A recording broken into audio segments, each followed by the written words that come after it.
السلام علیکم ورحمۃ اللہ وبرکاتہ۔ محترم ناظرین، آپ دیکھ رہے ہیں پیس ٹی وی اردو اور میں ہوں جعفر طیار۔ ہمارے روزمرہ کے معاملات ہمارے ایمانی اور روحانی معاملات پہ مبنی، اور جو ہمارے عقائد ہیں ان میں کافی آپ دیکھ رہے ہیں معاشرے میں جو ہے وہ اللہ معاف فرمائے بگاڑ آ چکا ہے، جس کی درستی کے لیے ہم نے اس پروگرام کا اہتمام کیا ہے اور رہنمائی فرما رہے ہیں ہماری ابو انشا قاری خلیل الرحمان جاوید صاحب۔ شیخ صاحب آپ کا بہت بہت شکریہ۔ شیخ صاحب، معاشرے میں عقائد کی ہماری بات ہو رہی ہے، ایک نام عموماً سنے جاتے ہیں کہ عبداللہ، عبدالصمد، عبد الرحمن۔ اسی طرح بسا اوقات، بہت زیادہ تو نہیں، بہت کم یہ بھی دیکھا گیا کہ عبد المصطفیٰ، عبد النبی اور اسی طرح عبد الرسول۔ کیا یہ عبد المصطفیٰ، عبد النبی اور عبد الرسول نام رکھنا، ان کی شرعی حیثیت کیا ہے، یہ بتا دیجیے۔ ناموں سے متعلق رسول اکرم صلی اللہ علیہ وسلم کا فرمان یہ ہے کہ اپنی اولادوں کے اچھے اچھے نام رکھو، یہ بچوں کا حق ہے اور ماں باپ کا فرض ہے۔ اور نبی کریم صلی اللہ علیہ وسلم کے سامنے جب بھی کوئی ایسے نام آتے جو آپ کو مناسب نہیں لگتے تو نبی کریم صلی اللہ علیہ وسلم ان ناموں کو بدل دیا کرتے تھے۔ عبد کا جو لفظ ہے، اسی طرح عبد ہے، عطا ہے، یہ صرف اللہ رب العالمین کے ناموں کے، اس لیے کہ بندہ صرف اللہ کا بندہ ہے۔ اور ہمارے ہاں بھی یہ جملہ بڑا غلط استعمال کیا جاتا ہے اکثر عام لوگوں میں، کہ کوئی کسی کو فون کر کے کہہ رہا ہوتا ہے کہ بھائی وہ جنید میاں میرا بندہ آ رہا ہے، اس کو پیسے دے دینا۔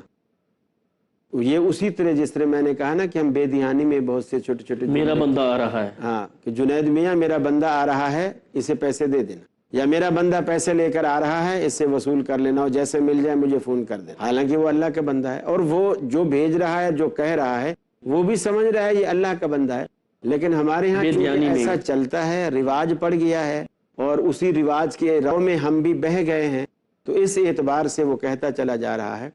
تو یہ اللہ رب العالمین کے نام کے علاوہ مخلوق میں سے کسی کے نام کے ساتھ عبد لگا کر یا عطا لگا کر، عطا النبی، عطا الرسول، تو یعنی اللہ رب العالمین کا عطا کردہ ہے، وہ ٹھیک ہے، بندہ اللہ کا عطا کردہ ہے اور اللہ ہی کا بندہ ہے۔ عطا اللہ کہے، عطا الرحمن کہے، ٹھیک ہے۔ عطا الحق کہے، اس طرح یعنی اللہ کے ناموں کی طرف اس کی اضافت کرے، عطا کی بھی اور عبد کی بھی۔ تو یہ شرعاً مناسب نہیں ہے کہ آدمی اللہ رب العالمین کی مخلوق کے نام کے ساتھ لفظ عبد لگا کر پھر وہ نام کو رکھے۔ اچھا، اگر وہ قصداً یہ نام رکھتا ہے، ارادتاً یہ نام رکھتا ہے، تو یہ شرک ہوگا؟ یقیناً وہ شرک ہی ہوگا، اور عموماً یہ وہی لوگ رکھتے ہیں جو اس چیز کی پرواہ نہیں کرتے اور ان کے نظریات خالصتاً توحید پر مبنی نہیں ہوتے، اور ان کو یہ معیوب بھی نہیں لگتا، چونکہ نظریات توحید پر مبنی نہیں ہوتے تو ان کو یہ برا نہیں لگتا کہ وہ اس طرح نام رکھتے ہیں۔ تو یہ نام جو ہمارے ہاں رواجاً رکھے جا رہے ہیں، جن کے عبد کی نسبت جو ہے وہ غیر اللہ کی طرف منسوب ہے، چاہے وہ نبی کی طرف ہو، رسول کی طرف ہو، یا کسی اور مخلوق میں سے کسی اور کا نام ہو، وہ مناسب نہیں ہے کسی طرح بھی۔ اشرف صاحب یہ بتائیے، یہ جو اولیاء اللہ ہیں، اللہ کے ولی ہیں، اللہ کے ساتھ ان کا بہت زیادہ قرب، یہ اپنی عبادات کے ذریعے سے یہ نیک تھے، انہوں نے تبلیغیں کی، جب فوت ہو جاتے ہیں تو ان کے مزار بنا لیے جاتے ہیں اور ان کے مزار پہ جا کے ان سے مانگا جاتا ہے، اس عمل کو ہم کیا کہیں گے؟ دیکھیے، قرآن مجید نے اتنی صراحت سے کہا، اللہ رب العالمین قرآن میں کہتا ہے ادعونی استجب لکم، اے میرے بندو مجھے بلاؤ، مجھے پکارا کرو، میں تمہاری دعاؤں کو، تمہاری پکار کو سنتا ہوں، قبول کرتا ہوں۔ تو اللہ خود کہتا ہے، اور بلکہ اس کے الفاظ یہ ہیں قال ربکم ادعونی استجب لکم، کہ تمہارا رب تمہیں کہتا ہے مجھے پکارو، میں تمہاری پکار کو سنتا اور قبول کرتا ہوں۔ اللہ دعوت دیتا ہے کہ مجھے پکارو۔ تو اللہ رب العالمین کو چھوڑ کر کسی اور کو پکارنا یہ یقیناً شرک ہی کے زمرے میں آتا ہے، اور خود رسول اکرم صلی اللہ علیہ وسلم نے بھی فرمایا اور اللہ رب العالمین کا بھی ارشاد ہے کہ جو بندے مجھے نہیں پکارتے، ان الذین یستکبرون عن عبادتی سیدخلون جہنم داخرین، میں ان کو بالکل رسوا کر کے ان کو دوزخ کے اندر ڈالوں گا، ذلیل و خوار کر کے دوزخ میں ڈالوں گا۔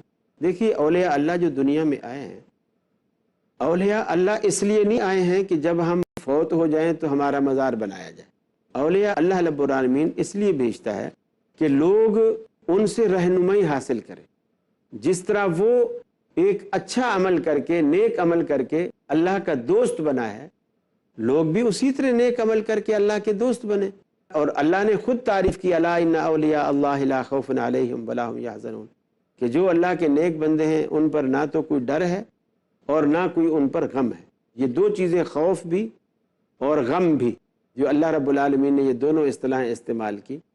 خوف عموماً ہوتا ہے آنے والی چیز کا، ٹھیک ہے، جو چیز ابھی آئی نہیں ہے آئے گی ہاں آئے فیوچر میں، اس کا ڈر ہوتا ہے، خوف ہوتا ہے۔ اور غم ہوتا ہے کسی ایسی چیز کا جو غلط ہوئی ہے اور ہو چکی ہے۔ مثلا اگر کسی کو یہ ہو کہ جی آگے ایکسیڈنٹ ہو نہ جائے تو اس کو ہم ڈر کہیں گے، اور ایکسیڈنٹ ہوا اور کسی کا بیٹا اس کے اندر فوت ہو گیا تو اس کو ہم ڈر نہیں کہیں گے، اس کو ہم صدمہ کہیں گے، غم کہیں گے۔ تو اللہ تعالیٰ نے اولیاء اللہ کے لیے دونوں چیزیں کہا کہ نہ تو ان کو غم ہوگا نہ ان کو خوف ہوگا، اس لیے کہ آخرت میں جب اللہ کے پاس آئیں گے، جو پیچھے گزر چکا ہے وہ دنیا ہے، تو دنیا میں جس طرح کی زندگی بھی وہ گزار کے گئے ہوں گے، اس زندگی پر انہیں دکھ اور غم نہیں ہوگا، اس لیے کہ وہ اچھا کر کے گئے ہیں، مطمئن ہوں گے، کوئی صدمہ نہیں ہوگا۔ اور آنے والے چیز کو خوف کہا تو آگے جو نتیجہ نکلنے والا ہے ان کی زندگی کا، جنت کی صورت میں یا دوزخ کی صورت میں، اللہ ان کو ایسا بے خوف کر دے گا کہ ان کو یقین ہوگا کہ وہ جنت میں جائیں گے، تو اس لیے ان کے فیوچر کا بھی ان کو خوف نہیں ہوگا، اور جو پیچھے زندگی گزار کے گئے ہیں ان کا بھی انہیں دکھ اور غم نہیں ہوگا۔ تو مومن جو اولیاء اللہ ہوتے ہیں وہ اس لیے ہوتے ہیں کہ ہم انہیں دیکھ کر ان کو کاپی کریں۔ وہ انہوں نے نمازیں پڑھی، ہم نمازیں پڑھیں، انہوں نے روزے رکھے، ہم روزے کریں، وہ قرآن پڑھتے ہیں، ہم قرآن، انہوں نے اخلاقیات سیکھی، اسلام پہ عمل کیا، ہم ویسا۔ یہ نہیں ہے کہ ان کی مورتی سامنے رکھ کر ہم ان کی پوجا شروع کر دیں، یہ چیز اگر ہم کریں گے تو وہ شرک کے دائرے میں آئے گی۔ پھر نبی کریم صلی اللہ علیہ وسلم کے صحابہ کرام سارے برگزیدہ لوگ جب فوت ہوئے تو کسی نے بھی اس طرح کے تصور ان کے ہاں موجود نہیں تھا کہ مزارات بنائے گئے ہوں، یہ سب بعد والوں کا یہ کام ہے۔ لیکن اس وقت نبی کریم صلی اللہ علیہ وسلم کی تعلیمات سے کسی صحابی نے بھی یہ نتیجہ نہیں نکالا، بلکہ فتح مکہ کے موقع پر آپ نے سیدنا علی المرتضیٰ رضی اللہ تعالی عنہ سے فرمایا کہ علی تم مکے میں پھیل جاؤ اور جاؤ پورے مکے میں گھومو پھرو، اور دو کام ان کے ذمے لگائے۔ فرمایا جہاں تم تصویر دیکھو اس کو مٹا دو، اور جہاں تم ایک بلشت سے اونچی قبر دیکھو اس کو برابر کر دو۔ یعنی پھر یہ بھی نہیں کہا کہ اس کو ایک بلشت چھوڑ کر اوپر سے برابر، نہیں، پھر پوری برابر، یعنی سزا دی، پھر زمین کے ہم سطح کا، بالکل زمین کی سطح کے برابر کر دو۔ اگر کوئی ایک بلشت ہے تو اس کو تو رہنے دو، لیکن کسی نے ایک بلشت سے اوپر بنائی ہے تو اس کو برابر کر دو۔ تو یہ اسلام کا تصور نہیں ہے کہ اس طرح جو ہے ان کے اوپر کبے جبے اس طرح بنائے جائیں، یہ اسلامی تصور ہرگز نہیں ہے۔ شیخ ایک تو یہ بات ہو گئی کہ آپ نے فرما دیا کہ درگاہوں پہ جا کے جو ہمارے اولیاء کی قبریں بنائی جاتی ہیں ان کے اوپر جا کے ان سے مانگنا یہ شرک ہے، گناہ ہے۔ لیکن بعض لوگوں سے جب یہ کہا جاتا ہے کہ یہ شرک ہے تو ان کا ایک اور رد عمل آتا ہے، وہ یہ ہوتا ہے کہ وہ کہتے ہیں جی ہم جا کے ان سے نہیں مانگتے، ہمیں پتہ ہے یہ فوت ہو چکے ہیں، یہ رب نہیں ہے، یہ نہیں دے سکتے، ہاں یہ اللہ کے بندے ہیں، یہ اس کے نیک ہیں، اس کے ولی ہیں، ان کا خاص تقرب ہے اس کے ساتھ، ہم تو ان کے در پہ آتے ہیں کہ ہم تو گناہ گار ہیں، ہماری اللہ شاید نہیں سنتا ہے، یا ہماری بعض وجوہات کے باعث وہ ہماری دعا قبول نہیں کرتا ہے، ہم ان کے در پہ آتے ہیں اور ان سے کہتے ہیں کہ آپ اللہ کے ولی ہو، اس کے پیارے ہو، اس کے قریب ہو، آپ ہماری سفارش کرو اور آپ ہمیں اس سے فلاں والی مراد ہماری پوری کروا دو۔ اس سچویشن کو شیخ کیا یہ غلط ہے یا درست ہے، یا اس کو کیا نام دیتے ہیں؟ پہلی بات تو یہ ہے کہ یہ نقطہ نظر بھی کچھ لوگوں کو ورثے میں ملا ہے۔ رسول اکرم صلی اللہ علیہ وسلم کے دور اقدس میں آپ کو جو پریشانی لاحق ہوئی اپنی قوم سے اور دعوت کے وقت، تبلیغ کے وقت، سب سے بڑی پریشانی ہی یہی تھی کہ وہ لوگ یہی کہتے تھے کہ یہ تو ہمارے باپ دادا اسی طرح کرتے تھے اور ہم اسی طرح کرتے ہیں، اور پھر تو جو یہ کہتا ہے کہ یہ شرک ہے اور یہ گمراہی ہے اور یہ فلانا ہے، ہم تو ان سے مانگنے کچھ نہیں آتے ہیں، یہ بت والے، یہ حبل، لات، منات، عزا، یہ کچھ نہیں کر سکتے، الا لیقربونا الی اللہ زلفیٰ، ہم تو اس لیے آتے ہیں یہ ہمارے اللہ کے آگے سفارشی ہیں، ہمیں اللہ کے قریب کر دیتے ہیں۔ اب اس سے آپ اندازہ لگائیں کہ یہ نقطہ نظر اس وقت قریش مکہ کے ہاں موجود تھا کہ یہ اللہ کے سفارشی ہیں، جیسے ہمارے ہاں یہ تصور ہے کہ ہماری ان کے آگے، ان کی اللہ کے آگے، اللہ کے آگے ہماری سنتا نہیں ہے، ان کی ٹال نہیں سکتا۔ یہی نقطہ نظر اس وقت وہاں موجود تھا، تو یہ سراسر شرک ہے۔ جو مشرکین مکہ کا عقیدہ تھا ان کا بھی یہی عقیدہ تھا کہ ہم ان کے پاس اسی لیے آتے ہیں، یہ ہمارے اللہ کے آگے سفارشی ہے۔ جزاک اللہ خیر۔ شیخ یہ بتائیے کہ جو اولیاء اللہ ہیں وہ صرف وہی ہیں جن کی مزاریں بنی ہوئی ہیں یا ان کے علاوہ اور بھی ہیں؟ اصل بات محترم جعفر صاحب یہی ہے کہ نبی کریم صلی اللہ علیہ وسلم کی تعلیمات میں ولایت کا، بزرگی کا یہ کنسپٹ اور یہ فارمولہ نہیں دیا گیا کہ مرنے کے بعد اس کی قبر پر چراغ جلے گا تو سمجھ لینا وہ بزرگ ہے، اور جس کی قبر پہ اندھیرا ہوگا تو سمجھ لینا کہ وہ بزرگ نہیں ہے۔ یہ فارمولہ نبی کریم صلی اللہ علیہ وسلم نے نہیں دیا۔ آج بھی آپ دیکھیں بقیع میں کتنے صحابہ کرام کی قبریں موجود ہیں، ایک بھی مزار نظر اور نہیں کسی کی قبر پہ بھی چراغا نہیں ہوتا ہے، اور وہ سارے بزرگ ہیں، اور ہم سب سے بہتر بزرگ ہیں، اور نبی کریم صلی اللہ علیہ وسلم کے صحابی ہیں، اور صحابی کا رتبہ پانے والے ہیں۔ اور دنیا میں آج کوئی شخص کتنا بڑا عبادت گزار بن جائے وہ صحابی کا رتبہ نہیں پا سکتا۔ نہیں پا سکتا۔ پھر عقل کے اعتبار سے بھی آپ دیکھیں کہ اگر مزار پہ جو چراغ جلایا گیا، دیا جلایا گیا، روشنی جلائی گئی، ان سے ہم یہ پوچھتے ہیں کہ یہ کس لیے جلائی ہے؟ باہر والوں کے لیے جلائی ہے یا اندر والے کے لیے جلائی؟ اگر اندر والے کے لیے جلائی ہے تو اس کو اندر جلا، ٹھیک ہے، قبر کے اندر رکھ، اندر رکھ، باہر کیوں رکھ رہا ہے؟ اور باہر والوں کے لیے جلائی ہے تو پھر سڑک پہ جلا، تاکہ جہاں لوگوں کو اندھیرا، روشنی جو ملے۔ آنے جانے والوں کو روشنی ملے۔ مزار کے اندر بتی بھی لگ رہی ہے، بجلی ہے، روشن بلب ہے، پھر بھی دیے سب جل کچھ رہے ہے، ہیں۔ تیرے دیے کی کیا ضرورت ہے؟ پھر جن قبروں پہ یہ نہیں ڈلے ہوئے، اکثر میں سمجھتا ہوں ہم پر بھی لوگ اعتراض کرتے ہیں کہ میاں تم لوگوں میں آج تک کوئی ولی پیدا نہیں ہوا، ہاں، کیا آپ کی کبھی کوئی مزار ہی نہیں دیکھا؟ تو اگر ان سے پوچھا جائے جی کیسے آپ کو پتا چلا کہ سارے ولی تمہارے اندر پیدا ہوئے ہیں اور ہمارے اندر کوئی ولی ہی پیدا نہیں ہوا؟ کہتے ہیں ہم نے یہی دیکھا ہے، تم لوگوں میں سے بڑا بزرگ بھی فوت ہو جائے تو کبھی ہم نے اس کی قبر پہ چراغ جلتے نہیں دیکھے۔ جلتے نہیں دیکھے۔ تو میں کہتا ہوں چراغ تو وہ جلاتے ہیں جو سمجھتے ہیں کہ ان کے بزرگوں کی قبریں تاریک ہیں، اور جن کے بزرگوں کی قبریں اللہ کے نور سے روشن ہوں انہیں چراغ جلانے کی کیا ضرورت ہی نہیں ہے۔ اور پھر اگر تم اندر والے کے لیے جلا رہے ہو تو اندر جلاؤ، اور اگر باہر والے کی جلا رہے ہو تو باہر جلاؤ۔ پھر وہ کہتے ہیں کہ جی ان میں اتنی پاور اور اتنی کشش اور قوت آ جاتی ہے کہ وہ باہر کی روشنی اندر کھینچ لیتے ہیں، باہر کی روشنی اندر کھینچ لیتے۔ تو جب اس کے اندر اتنی پاور آ گئی ہے کہ منو من مٹی کے اندر سے تیرے چراغ کی روشنی وہ اندر کھینچ رہا ہے، تو پھر تو وہ جنت سے بھی روشنی کھینچ لے گا، پھر بھی تیرے چراغ کی ضرورت نہیں ہے۔ سورج سے روشنی کھینچ لے گا، رات کو تو خیر سورج نہیں ہوتا نا، تو وہ جنت سے کھینچ لے گا، پھر بھی تیرے چراغ کی ضرورت نہیں ہے۔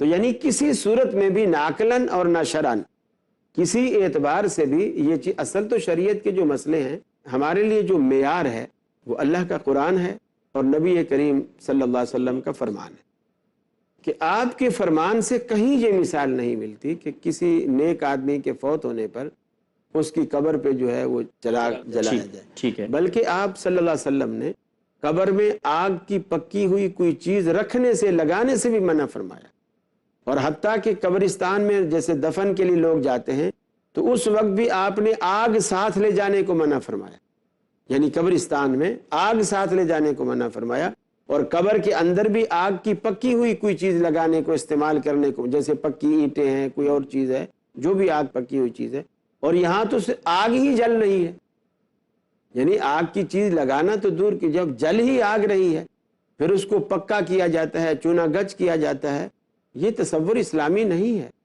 اور اس طرح اگر ہر بندہ اس طرح لوگوں کی قبروں کو محفوظ کرنے لگ جائے اور اس کو پکا کرنے لگ جائے تو میں سمجھتا ہوں آدم علیہ السلام سے لے کر آج تک دنیا یہاں سے رخصت ہوئی ہے، وہ اگر سب کی قبروں کی حفاظت کی جاتی تو آج زندوں کے رہنے کے لیے جگہ ہی نہ ہوتی۔ یہ دبئی کیا چیز ہے، اتنا بڑا ایریا تھوڑی ہے، اب اتنی ساری دنیا جو مری ہے یہ سارا قبرستان ہوتا۔ اگر قبروں کی حفاظت کی جاتی تو زندوں کے رہنے کے لیے جگہ ہی نہ بچتی، بالکل۔ بلکہ میں نے خود کراچی میں دیکھا ہے جگہ کی اتنی تنگی اور قلت ہے، قبروں کی بھی منزلیں بننے لگی۔ فرسٹ فلور، گراؤنڈ جی floor, first floor, ground floor, اوپر اس طرح، یعنی وہ چھت کے سلیب لگا کے اس کو بند کر دیتے ہیں، پھر اس کے اوپر شفٹ کیا جاتا ہے، اوپر شفٹ کیا جاتا اللہ اکبر، اللہ، ہے، یعنی جگہ کی تنگی کے باعث۔ تو اب اگر سب کی قبروں کی اسی طرح حفاظت ہو، سب قبروں کو ایسا تو بنایا پھر جاتا تو ہے۔ ہمارے گھر ہی قبرستان ہو جائے۔ اچھا شیخ، آپ نے فرمایا کہ رسول کریم صلی اللہ علیہ وسلم نے قبرستان میں آگ لے جانے کو منع فرمایا ہے، تو جو رات کے وقت بسا ہوگا جو میت کو لے کے جاتے ہیں تو روشنی ان کو چاہیے ہوتی ہے دفنانے کے لیے، تو وہ روشنی بھی آگ کی صورت میں لے جاتے ہیں۔ ہاں تو وہ ایسی صورت پیدا کر لیں، اول تو رات کو نہ جائیں، اور اگر رات کو جاتے ہیں تو پھر ایسی صورت جیسے سیل سے آپ کوئی ٹارچ سے یا کوئی ایسی چیز۔ یہ تو اب کی معاملات ہے نا، اس سے ہاں، پہلے بھی جو کچھ معاملات تو تھے۔ پھر ظاہر بات ہے جب آپ نے منع فرمایا تو اس زمانے میں آپ یہ احتیاط کرتے ہوں گے یقیناً۔ اچھا، ایک اور بات سننے میں آتی ہے اولیاء اللہ کے بارے میں، وہ کہتے ہیں جی کہ یہ فوت نہیں ہوئے ہیں، مطلب جب ان سے کہا جاتا ہے کہ آپ یہ تو مر چکے ہیں، آپ ان سے، یہ فوت ہو چکے ہیں، دنیا سے جا چکے ہیں، آپ ان سے کیا مانگتے ہو، وہ کہتے ہیں نہیں نہیں، یہ فوت نہیں ہوئے ہیں، یہ پردہ فرما گئے۔ اس کی بھی ذرا وضاحت فرما دیجیے۔ اصل میں پردہ فرما جانے کا لفظ وہی لوگ استعمال کرتے ہیں جو یہ سمجھتے ہیں اور عقیدہ رکھتے ہیں کہ نیک لوگ جو ہیں وہ فوت نہیں ہوتے۔ میں سمجھتا ہوں دیکھیے ہماری نظر میں نبی کریم صلی اللہ علیہ وسلم سے بڑھ کر اس دنیا میں کوئی نہ نیک ہے نہ کوئی برگزیدہ ہے، وہ بھی دنیا سے چلے گئے، اور صحابہ کرام نے آپ کو غسل بھی دیا، آپ کو کفن بھی دیا، اور آپ کو دفن بھی کیا۔ اگر صحابہ کرام کا یہ عقیدہ اور نظریہ ہوتا کہ نیک لوگ فوت نہیں ہوتے تو وہ نبی کریم صلی اللہ علیہ وسلم کو کبھی دفن نہ کرتے۔ آپ دیکھیں کہ اس وقت اتنا صدمے کا عالم تھا کہ حضرت عمر جیسا بہادر انسان یہ بات نہیں سمجھ سکا، اور وہ تلوار بے نیام کر کے مسجد نبی میں کھڑا ہو گیا۔ خبردار، کسی نے کہا اگر حضور فوت ہو گئے تو میں گردن مار دوں گا۔ سارے صحابہ مسجد نبی میں بیٹھے ہیں، خاموش بیٹھے ہیں، اور حضرت عمر یہ تلوار لے کر کھڑے ہوئے ہیں۔ کسی نے کہا حضور فوت ہوئے تو میں گردن مار دوں گا، نبی فوت ہی نہیں ہوتا۔ صدیق اکبر رضی اللہ تعالیٰ عنہ آئے، پہلے اپنی بیٹی کے گھر حضرت عائشہ کے گھر گئے، اللہ کے نبی کا جسد اطہر وہاں موجود تھا، آپ کی جسم اطہر پر ایک یمنی چادر تھی، وہ ڈلی ہوئی تھی۔ انہوں نے پیشانی سے وہ چادر ہٹائی، پیشانی کا بوسہ لیا اور کہا کہ اللہ آپ پر دو موتیں نہیں لائے گا، یہی ایک موت ہے جو آ چکی ہے۔ پھر یہ بوسہ لے کر واپس مسجد میں آئے۔ حضرت عمر جب دیکھا کہ وہ تلوار لیے کھڑے ہیں، یہ سیدھا ممبر پہ چڑھے گئے۔ حضرت عمر کے قول کی، بات کی، غصے کی کوئی پرواہ نہیں کی، ممبر پہ چڑھ گئے اور فرمایا کہ سنو، من کان یعبد محمدن فإن محمدن قد مات۔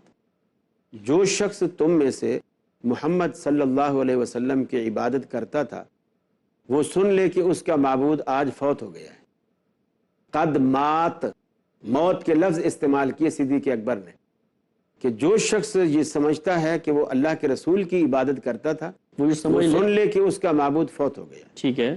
ومن کان یعبد اللہ، اور جو اللہ کی بندگی کرتا ہے، فإن اللہ حی لا یموت، وہ سن لے کہ اس کا معبود زندہ ہے، اور ایسا زندہ ہے کہ اس پر کبھی موت نہیں آئے گی۔ پھر اب یہ دونوں دعوے، اور دونوں جلیل القدر صحابہ کرام کے دعوے معمولی نہیں ہیں، اور صحابہ کرام کو معلوم ہے کہ ابوبکر صدیق کی بھی بڑی فضیلت اللہ کے نبی نے بیان فرمائی، اور حضرت عمر کی بھی اللہ کے رسول نے بڑی فضیلت بیان فرمائی، لیکن دونوں کے ابھی دعوے ہیں، دلیل کسی کی نہیں ہے۔ اب صحابہ کرام نے کس کی بات کو مانا؟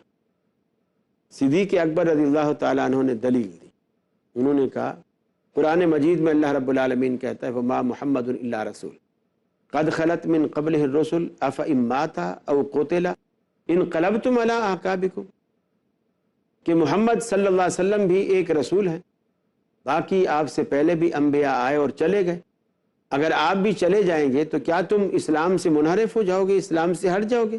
اگر آپ فوت ہو جائیں یا قتل ہو جائیں، دونوں لفظ قرآن نے استعمال کیے، افإن مات او قتل، کیا آپ اگر فوت ہو جائیں یا قتل ہو جائیں تو تم اسلام سے منحرف ہو جاؤ گے، ایڑیوں کے بل پلٹ جاؤ گے؟ پھر کہا کہ قرآن میں اللہ رب العالمین کہتا انک میت وانہم میتون، اے حبیب آپ بھی دنیا سے جانے والے ہیں، فوت ہونے والے ہیں، اور یہ جو کافر آپ کی دن رات موت کی دعائیں کرتے ہیں یہ بھی دنیا سے جانے والے ہیں۔ افإن مت فہم الخالدون، اگر آپ فوت ہو جائیں تو کیا یہ ہمیشہ رہیں گے؟ انہوں نے بھی تو جانا۔ ٹھیک ہے۔ تو صدیق اکبر نے جب یہ دلائل دیے تو صحابہ کرام کو شرح صدر اللہ نے عطا کی، اور سب کی سمجھ میں آ گیا، حتیٰ کہ عمر کی سمجھ میں بھی آ گیا، اور انہوں نے وہ تلوار نیام میں ڈال دی۔ اور حضرت عمر کہتے ہیں کہ ہمیں ایسا لگا کہ جیسے یہ آیات اتری ہی آج ہیں، یعنی ہمارے ذہنوں سے ہی نکل چکی تھی۔ صدیق اکبر نے کہا تو ہمیں سارا یاد آنا شروع ہو گیا کہ یہ تو اللہ کے نبی نے فرمایا تھا، اور یہ تو قرآن مجید کی آیات ہے۔ تو سب نے اس کو مان لیا اور مان کر ہی ابو بکر صدیق کو خلیفہ بنایا، اس لیے کہ مانا کہ اللہ تبارک و تعالیٰ کے رسول فوت ہو گئے ہیں، آپ کو دفن کیا، مانا کہ اللہ کے رسول فوت ہو گئے، دفن زندوں کو تو نہیں کیا جاتا۔ آج کوئی بڑے سے بڑا دل گردے والا کوئی ایسی جرت کر سکتا ہے کہ اپنے زندہ باپ کو جا کر کے دفن کر دے؟ پھر ہم صحابہ کے بارے میں یہ کیسے تصور کریں کہ انہوں نے زندہ رسول کو جا کر کے مٹی میں دفن کر دیا؟ اللہ اکبر۔ تو اس صحابہ کرام کے ساتھ بھی بہت بڑا الزام ہے یہ عقیدہ رکھنا کہ اللہ کا نبی فوت نہیں ہوا، ایسا عقیدہ بالکل باطل ہے۔ قرآن کہتا ہے اور قرآن مجید کی تصدیق ہے، جب انبیاء دنیا میں زندہ نہیں بچے، پھر انبیاء سے زیادہ بڑی ہستی دنیا میں کوئی نہیں جس کو ہم موت سے بری و ذمہ اور کریں۔ جس کو کہیں گے یہ پردہ کر گیا، فوت نہیں ہوا ہے۔ اللہ تعالیٰ آپ کو جزائے خیر دے۔ اچھا یہ بتائیے شیخ کہ شرک اور کفر میں کیا فرق ہے؟ جزاکم اللہ جعفر صاحب کے شرک اللہ رب العالمین کے ساتھ ملاوٹ ہے، اور کفر اللہ رب العالمین کا یا ایمانیات کا انکار ہے۔ یعنی جب کوئی شخص یہ انکار کرے کہ میں اللہ کو مانتا ہی نہیں، یا ایمانیات کا دیگر جو ایمانیات ہیں، میں رسول کو نہیں مانتا ہوں، کوئی کہے میں قرآن کو نہیں مانتا ہوں، میں جنت اور دوزخ کو نہیں مانتا ہوں، یا کوئی شخص کہتا ہے کہ جی میں اللہ کو تو مانتا ہوں لیکن نماز کوئی چیز نہیں، میں ایک ہوتا ہے نماز کا کہتا ہے یار میں گناہ گار ہوں، دعا کرو اللہ تعالیٰ مجھے ہدایت دے، ایک یہ سرے سے کہتا ہے نماز کا کیا فائدہ، میں نہیں پڑھتا ہوں نماز، حج کیا فائدہ ہے، قربانی کیا فائدہ ہے، تو جانوروں کی جانیں ضائع کرنی ہے۔ اس طرح کے جو جملے استعمال کرتا ہے یہ انکار پر مبنی ہوتے ہیں۔ کفر کے معنی ہے انکار کرنے کے، اور شرک کے معنی ہے کسی چیز میں شراکت کرنے کے۔ تو اللہ رب العالمین کو مان کر اللہ کی ذات کے ساتھ کسی کو ساجھی بناتا ہے یا اللہ کی صفات بندوں میں تقسیم کرتا ہے تو یہ شرک کے دائرے میں آتا ہے، اور اگر انکار کرتا ہے اللہ کی صفات کا یا ذات کا یا ایمانیات کا، دیگر ایمانیات کا، تو وہ کفر کے دائرے میں۔ اللہ تعالیٰ آپ کو جزائے خیر دے، عزتوں اور برکتوں سے نوازے۔ ناظرین یہ تھا آج کا پروگرام اصلاح عقیدہ پہ مبنی۔ ہمارے رہنمائی فرما رہے تھے فضیلت الشیخ ابو انشا قاری خلیل الرحمان جاوید صاحب، ہم ان کے بہت شکر گزار اور ممنون ہیں، اور آپ سے اجازت چاہتے ہیں۔ ملیں گے آپ سے انشاءاللہ اگلے پروگرام میں، تب تک کے لیے جعفر طیار کو اجازت دیجیے۔ السلام علیکم ورحمۃ اللہ وبرکاتہ۔